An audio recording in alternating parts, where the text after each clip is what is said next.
What's up, Metroplex Bass Addicts fan? Tristan here.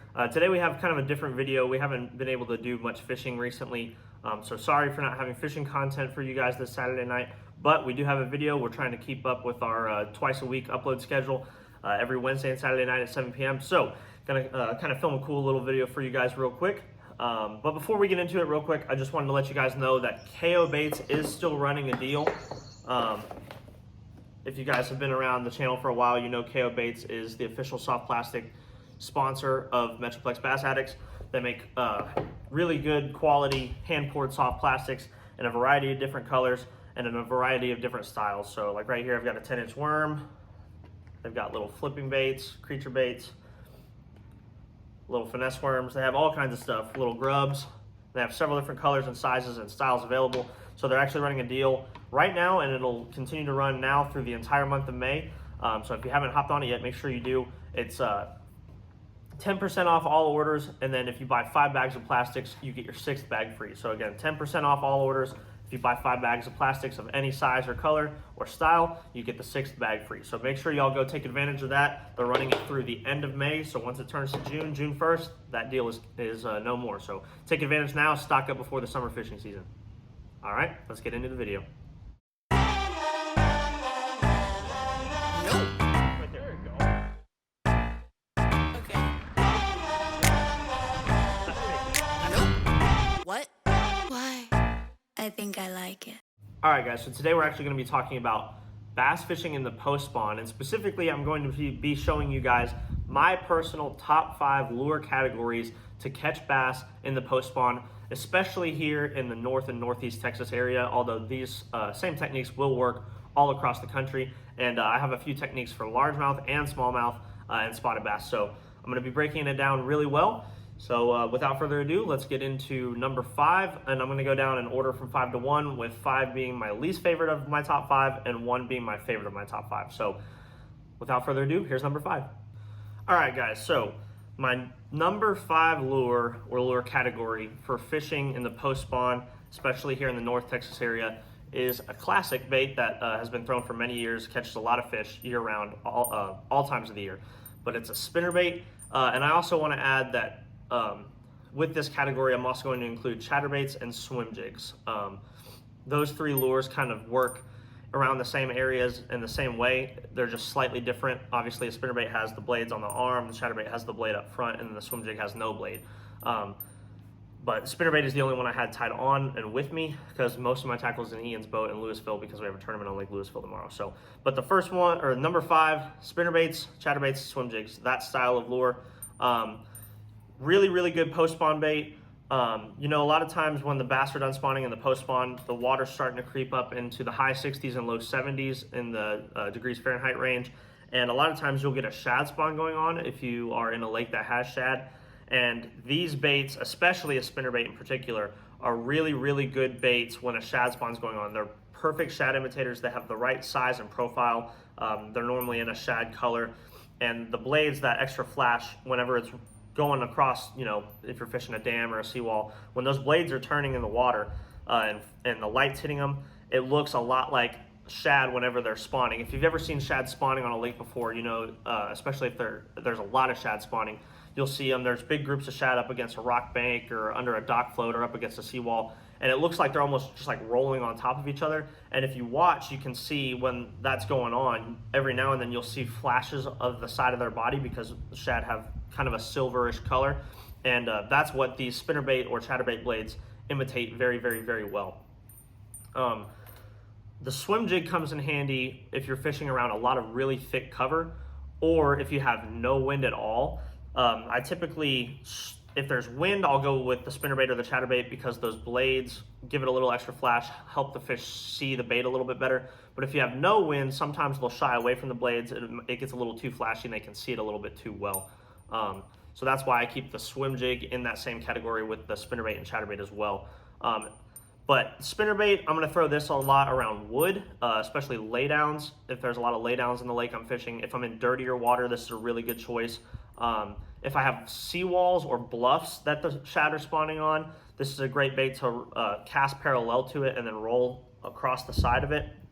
The chatterbait and the swim jig I'm going to use more around grass, especially really heavy grass or really thick cover. Sometimes I have a harder time getting this through it.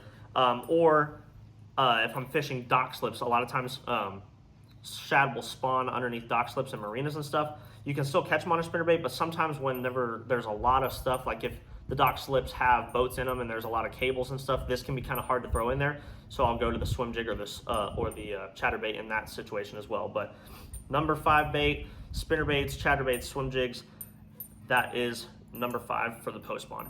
And guys, one more thing when we're talking about swim jigs, chatterbaits, and spinnerbaits, probably 90% of the time, regardless of what kind of cover I'm fishing them around, I'm throwing these baits on fluorocarbon line.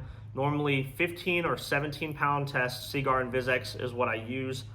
Sometimes with a swim jig, I'll throw it on braid if I'm around like really, really heavy cover. Like when we were fishing in Florida earlier this year, I was throwing braid. But for the most part, swim jigs, chatterbaits, and spinnerbaits, I'm throwing on 15 or 17 pound fluorocarbon line. I'm throwing anywhere between a 6'9" and a 7'4" medium heavy action, fast action rod, and then I'm throwing either a 6'6" to 1 gear ratio or a 7'3" to 1 gear ratio reel. It just depends on what kind of mood the fish are in. If they want something a little bit faster, I'll go up to a faster reel. If it seems like they're kind of funky or they're wanting it more slow rolled, or I'm trying to slow roll this around laydowns or deep timber, then I'll go to that 6'6" and slow it down a little bit. But that's kind of the setup that I use for these style of baits. And now we're gonna get into number 4. All right, guys, so number 4 on my list of top 5 post-spawn baits is another lure category, and it's swim baits. As you guys can see here, I have a really small one here. This is a Megabass Spark Shad.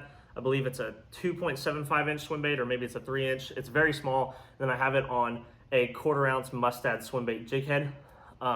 This is one, but swim baits in general as an entire category, regardless of size, anything from a 2.5 inch all the way up to your 8 and 10 inch mag drafts and glide baits are really good in the post spawn.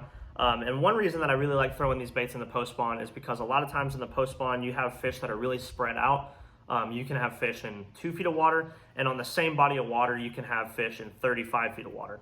And one thing that's cool about a swim bait is it's very easy to control the depth. Obviously when you throw this into the water it sinks, but if you reel it fast or with your rod tip up, you can keep it just under the water, or you can let it sink down, count it down to 20, 30 feet, and then you can slowly reel it in and keep it in that depth zone. So you can fish this in any depth of water that you want to, which is what makes it such a great bait, especially in the post spawn. You know, a lot of times, like on Lake Louisville, for example, there's a lot of fish right now that are in brush piles or they're offshore and they're suspending. And this is a great bait to catch those suspending fish, especially if you have forward-facing sonar. You can see those fish, you can cast this swim bait out past them, watch it sink down to the depth the fish is sitting in, and then you can reel it right by them. So this allows you to target fish that are suspended that are otherwise pretty difficult to catch, and then you can also catch active fish with it, just swimming it right under the surface. And if you really had to, you can actually let this sink all the way to the bottom and hop it on the bottom and catch inactive fish on the bottom as well. So it's a great bait. You can cover the entire water column with swim baits. And there's, like I said, you can throw anything from a 2.5 inch all the way up to a 10 and 12 inch swim bait. So you can really customize and dial in what size of bait the bass are eating based on the size of swim bait you're throwing. So really, really good bait in the post spawn. These little swim baits like this, the 2.5, 3 inch swim baits that I throw on these tiny jig heads, I throw on a spinning rod. I have a 20-pound braid main line to a 10-pound fluorocarbon leader. And then I just throw it on a 7'2" 2-inch spinning rod, medium, heavy action, fast action, with a typical, 5:2 to 1 gear ratio spinning reel.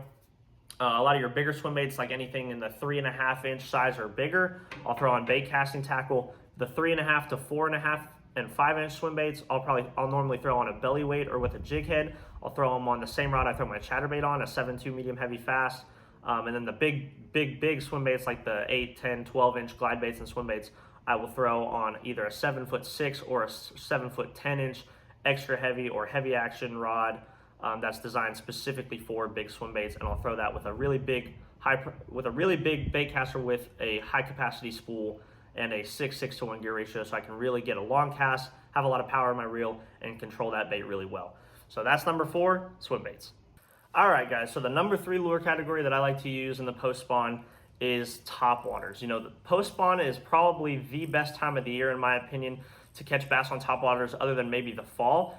But they really, really like top water baits in the post spawn, especially the early post spawn when they're still shallow and they're still kind of hanging around their bedding area, maybe guarding fry or just kind of resting before they move offshore, because the spawn takes a lot out of them, takes a lot of energy, takes a lot of weight away from them, and so they need time to rest. So a lot of times when you have that situation going on, or during the bluegill spawn as well, that's a really good one, time. Top waters work really, really well, and the shad spawn. Really, anytime that there's any kind of bait fish spawn going on, or the early post spawn when the bass are still shallow and haven't quite moved offshore, top waters really work. This one right here is a Strike King KVD splash popper in the bone color. I switched the treble hooks out on all my treble hook baits to the Mustad KVDs. Then on this one I have a Mustad red feather treble. A lot of times I like to add red feather trebles to my popper just to give it a slightly different look than everyone else is throwing. It looks like it's a little blood trail following the bait, like the bait fish has been injured and is bleeding, and sometimes that gets more bites, but that's something you just have to play around with. But top waters are really, really good this time of year in the post spawn. You have to let the fish kind of tell you what they want with this. On really calm days, I'm not going to throw something like a buzz bait or something like that. If I'm throwing a buzz bait or a walking bait, I typically want a little bit of chop on the water. But on the really calm days, that's when the popper or like a popping frog or a frog work really well. And then also it just depends on what kind of cover you're throwing into. Obviously the treble hook baits like the popper and the walking baits are going to be a little bit better in more open water with a little bit more sparse cover. And then things like your buzz bait or your buzz toads or frogs are going to be better around heavier or thicker cover because they're weedless. But third is top water. If you can get this bite going in the post spawn, it can be really fun, and you can catch them. It catches big ones. The top waters catch better than average fish. In my opinion, on average, your average fish that you catch on this is a bit bigger than on most other baits. You don't typically get as many bites on these baits, but you can catch big ones on it, and there are days where you can just catch them on this all day long. In the post spawn like this, when the water's in the high 60s and into the 70s, if you can get a cloudy day or a windy day, you can catch them on it all day long. And then obviously top waters are always good in the warmer months, in early morning, late in the evening, and overnight. So great bait. These are actually the only baits that I throw on monofilament. The poppers and the walking baits I throw on monofilament. Obviously buzz baits and frogs I throw on braid. I'm throwing them around thicker cover, and the hook sets are pretty violent, so you want a really strong line for those. But these I throw on more like finesse bait casting tackle. I throw 15-pound monofilament line, a 6'8" medium heavy moderate rod. It's actually a jerkbait rod that I use for this, and then a 7:3-to-1 gear ratio bait cast reel. Just a really light setup. Same setup I throw jerkbaits on. I just switch the fluorocarbon out for mono when I'm throwing top waters. So that is number 3, top water baits. All right, guys, coming in at number 2 is probably a bait that a lot of people won't have on a top 5 post spawn baits list.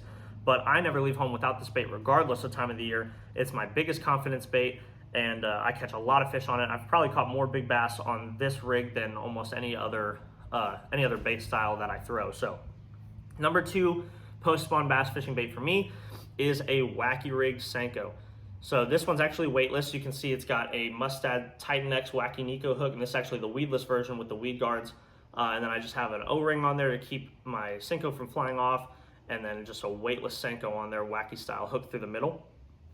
This is a great bait year-round, like I said, but in the post-spawn, it can be really good. The post-spawn period of the year can be really good, but it can also really suck. There can be times where, especially early post-spawn, when they're just coming off the beds, where they get in a really bad mood, they're really skittish, they're not eating a whole lot because they're trying to save energy, and they can be really hard to trick to bite. But this is a bait that no matter what's going on and how tough the bite is, you can always get bit on this, especially if the bass are shallow.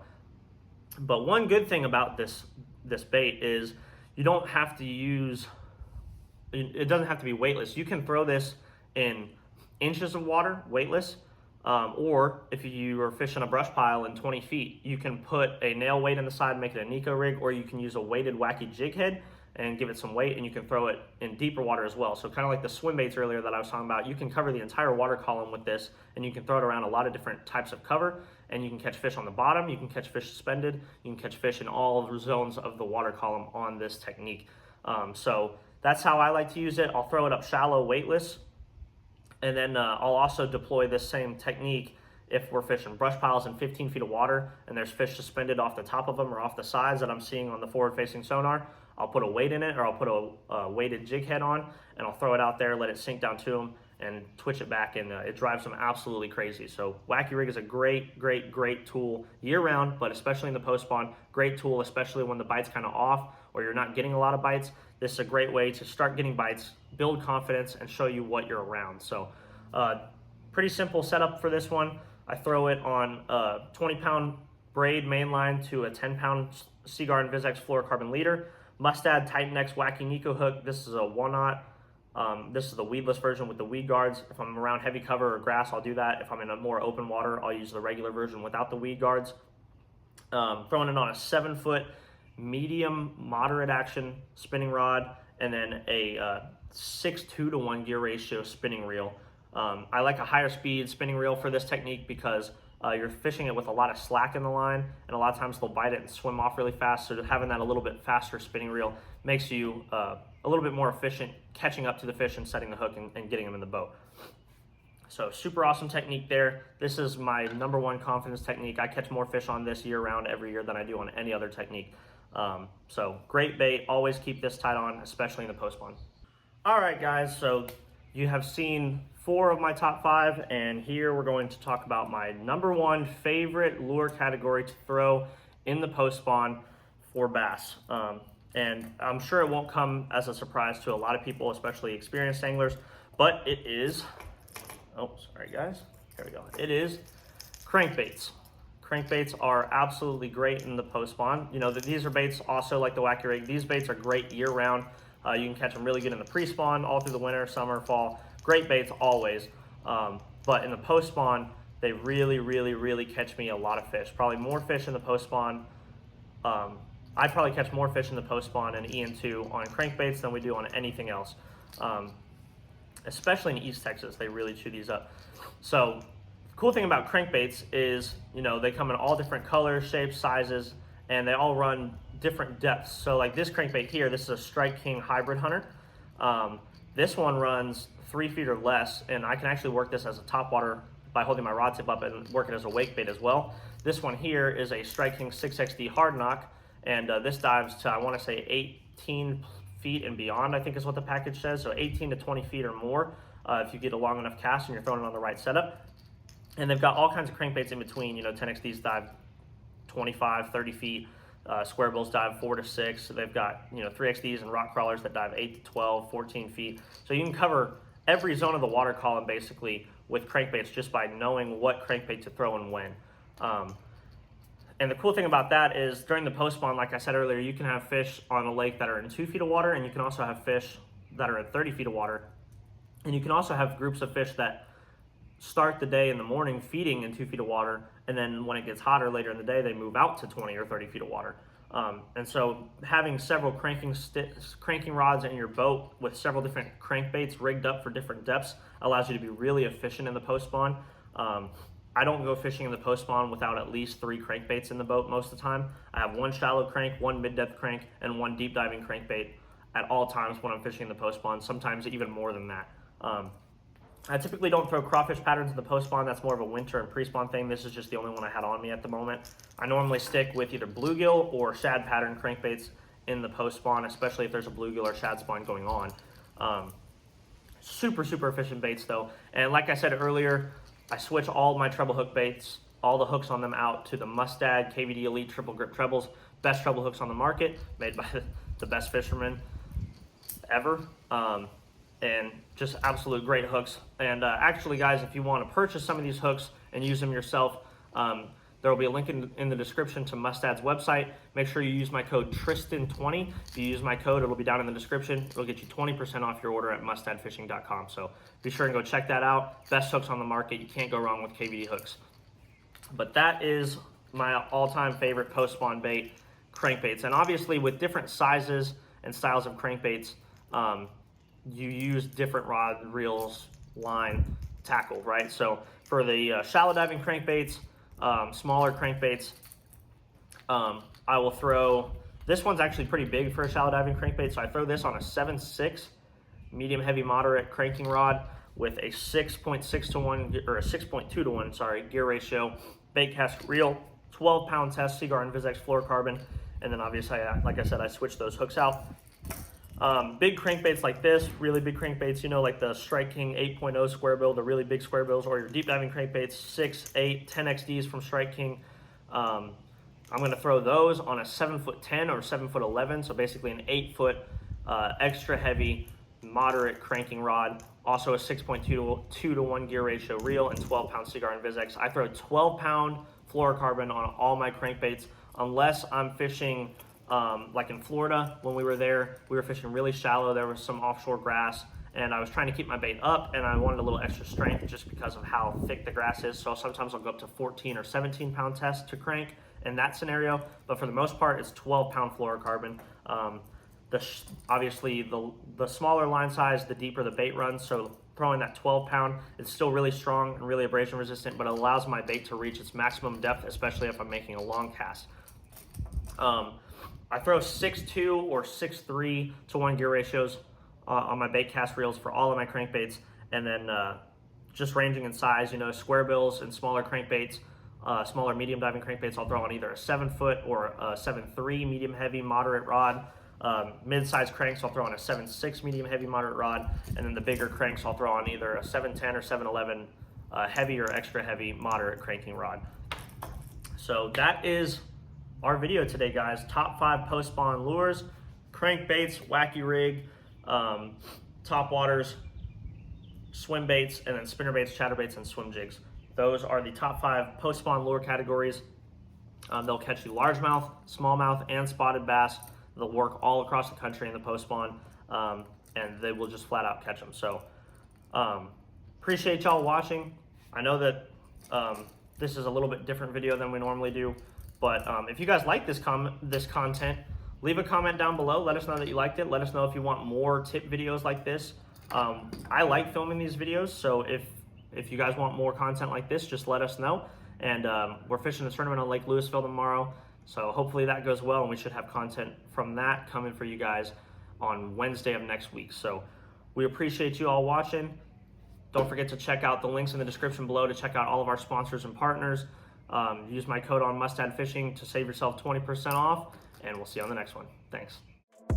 Here we go, at the top of the class on a roll, and it's time to run it up, yeah, you know.